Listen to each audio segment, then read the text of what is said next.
can see here, he owns the career points per game record for the Thunder, for the Nets, the Suns, and he's second for the Warriors, behind only Wilt. That's okay. Yeah, I was going to say, that's a heck of a record there. But tonight he is suiting up, of course, for the Houston Rockets. Fans everywhere anticipating this preseason debut. How is he approaching his start of his Rockets tenure here, Shams? Malika, the partnership with Ime Udoka, that's been vital, and that's a big reason why Kevin Durant is in Houston, but also why they feel very good about where this is going. They have a history dating back to when Ime Udoka was coach at USA Basketball with the Brooklyn Nets, when Kevin Durant was there as well. And when you make a trade of this magnitude, it's of course with a championship goal in mind, but also the long-term view in mind too. And the Rockets and Durant's business manager and partner, Rich Kleiman, they've been in constant communication about a long-term contract extension. He can sign a 2-year extension. I'm told there is optimism about a deal getting done before the start of the regular season. I think that's big, that it would be done before the start of the regular season, because we forget, like, he's still so good. We forget how old he is. He's in his late 30s now. And to give that much money to a player at that age is a significant show of faith, I think, from the Rockets. But they wouldn't have made this trade if they didn't believe in him, short-term and long-term. He still is that good. And I think that really shores up what probably is the final stop on his Hall of Fame career.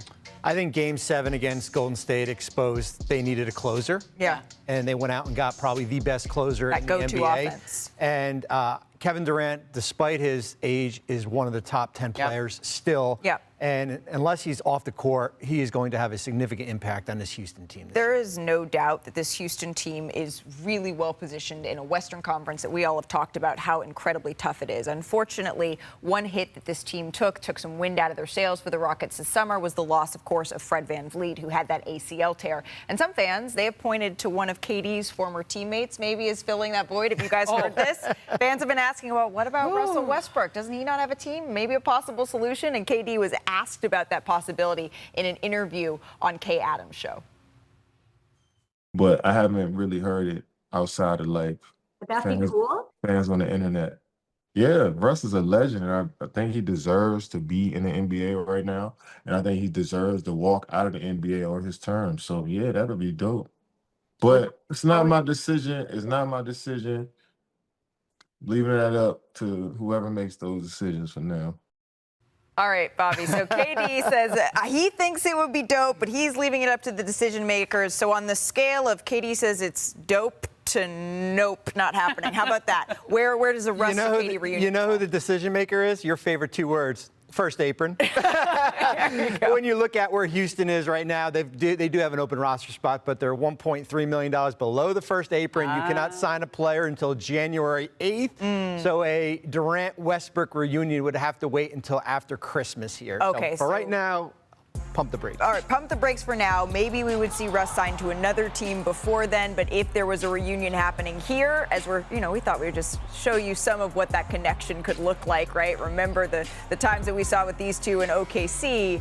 I remember those games. I was at a lot of them. Yeah, it was they a were show, dynamic together. But this would have to be a post-Christmas present if it were to happen. Our Charania reported yesterday that Giannis Antetokounmpo expressed questions about the Bucks' ability to contend to his front office over the summer. And as the two sides discussed a path forward, it became clear that he had interest, Shams reported, in playing possibly outside of Milwaukee, maybe even specifically in New York. And today, Giannis was asked about that story. And here is what he said. This is according to Eric Name of The Athletic, who posted this quote from Giannis today. Giannis said, quote, "I've said this many times, and I want to be in a situation I can win now, and I'm here. Now I'm here. I believe in this team," he said. "I believe in my teammates. I'm here to lead this team to wherever we can go, and it's definitely going to be hard. Now, if in 6-7 months I change my mind, I think it's human too. You're allowed to make any decision you want, but I'm locked in. I'm locked into this team." So, Ramona, you've covered Giannis for many years. Yeah. What do you make of these comments? Look, he's loyal. He's been loyal to this franchise. Absolutely. He is and he's also honest. And I like that he says you're allowed to change your mind if in 6 or 7 months things look different. And to me, that's exactly what you reported the other day, Shams, which is he's evaluating the team. Let's see how they do. Obviously, the Eastern Conference, you got 2 or 3 teams on a gap year. They still have Giannis. I think Kyle Kuzma will be better this year. But they don't have Damian Lillard. And let's see if Miles Turner is enough to get them back into that upper echelon of the Eastern Conference. And that's all really you can expect in watching Giannis and how he makes his decision going forward. Guys, the quarter mark of this NBA season is basically going to be a big part of what happens here with Giannis Antetokounmpo and the Milwaukee Bucks. Teams around the league know that. And listen, two big things happened this offseason that we've never seen from Giannis Antetokounmpo. He was open, wanting to play outside of Milwaukee if he were to, and that was the New York Knicks. And that was made clear behind the scenes. And the Bucks did pick up that phone call when the Knicks made that phone call. There were offers made. There were conversations had. Those are all things that occurred. I would just say that the opportunity for Milwaukee to have a season beyond the first round, like it's been the last 3 years, is now. When you look at where the Eastern Conference is, and of course New York and Cleveland, but it's so wide open beyond that with the injuries to Jason Tatum and Tyrese Haliburton.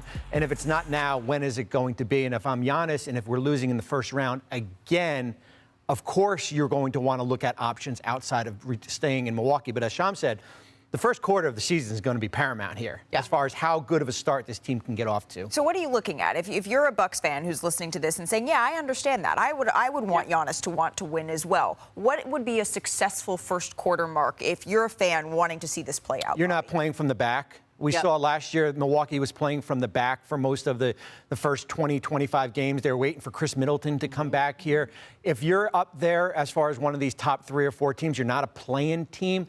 I think that gives Giannis the hope that this team can contend for a championship. Here's the thing. The Bucks have known they've been under pressure with Giannis for the when you have a star of that magnitude, this is the way that teams operate. Yeah, John Horst, when he made the trade for Dame, basically said, when you have Giannis on your team, you're always under pressure. You're always when they shipped out Eric Bledsoe and brought in Drew Holiday, they were doing this that is as not well. new for them. This is just where we are right now, and the question is, do they have enough? And that's